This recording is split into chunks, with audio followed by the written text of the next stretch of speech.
Victor Hugo, Les Misérables, page 385. Je profite que j'ai la voix complètement partie pour faire le deuxième Jean Valjean, c'est-à-dire Champmathieu, qui est pris pour Jean Valjean, au chapitre 10, le système de dénégation. Où donc on demande, le président demande, avez-vous quelque chose à ajouter à votre défense ?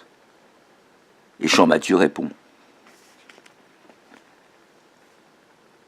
j'ai à dire ça, que j'ai été charron à Paris, même que c'était chez Monsieur Balou. C'est un état dur. Dans la chose de charron, on travaille toujours en plein air, dans des cours, sous des hangars, chez les bons maîtres, jamais dans des ateliers fermés, parce qu'il faut des espaces, voyez-vous. L'hiver, on a si froid qu'on se bat les bras pour se réchauffer. Mais les maîtres ne veulent pas. Ils disent que cela perd du temps. Manier du fer, quand il y a de la glace entre les pavés, c'est rude.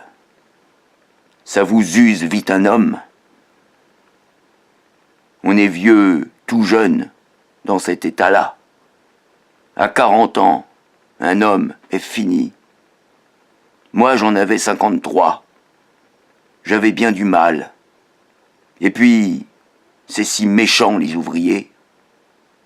Quand un bonhomme n'est plus jeune, on vous l'appelle, pour tout vieux serin, vieille bête. Je ne gagnais plus que 30 sous par jour. On me payait le moins cher qu'on pouvait. Les maîtres profitaient de mon âge. Avec ça, j'avais ma fille, qui était blanchisseuse à la rivière. Elle gagnait un peu de son côté. À nous deux, cela allait. Elle avait de la peine aussi. Toute la journée, dans un baquet jusqu'à mi-corps, à la pluie, à la neige, avec le vent qui vous coupe la figure. Quand il gèle, c'est tout de même. Il faut laver. Il y a des personnes qui n'ont pas beaucoup de linge et qui attendent après. Si on ne lavait pas, on perdrait des pratiques. Les planches sont mal jointes.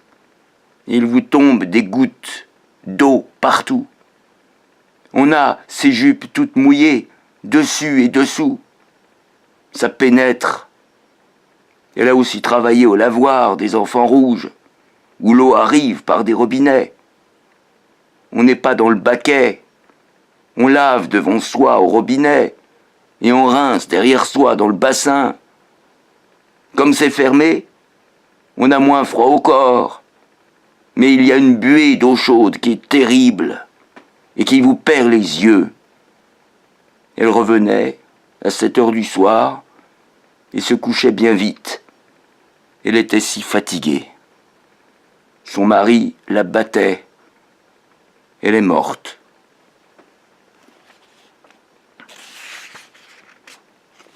Nous n'avons pas été bien heureux. C'était une brave fille qui n'allait pas au bal, qui était bien tranquille. Je me rappelle un mardi gras où elle était couchée à 8 heures. Voilà, je dis vrai. Vous n'avez qu'à demander. Ah ben oui, demandez, que je suis bête. Paris, c'est un gouffre. Qui est-ce qui connaît le père Champmathieu ? Pourtant, je vous dis, monsieur Balou, voyez chez monsieur Balou. Après ça, je ne sais pas ce qu'on me veut.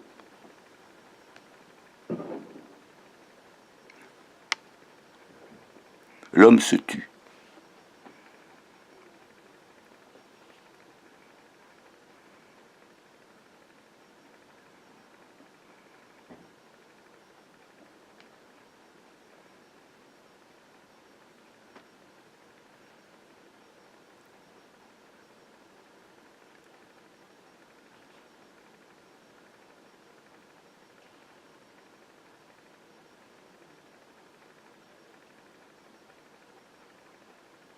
Page 387. L'accusé avait fini par se rasseoir. Il se leva brusquement et s'écria. « Vous êtes très méchant, vous !» On va faire une autre plage. Hein.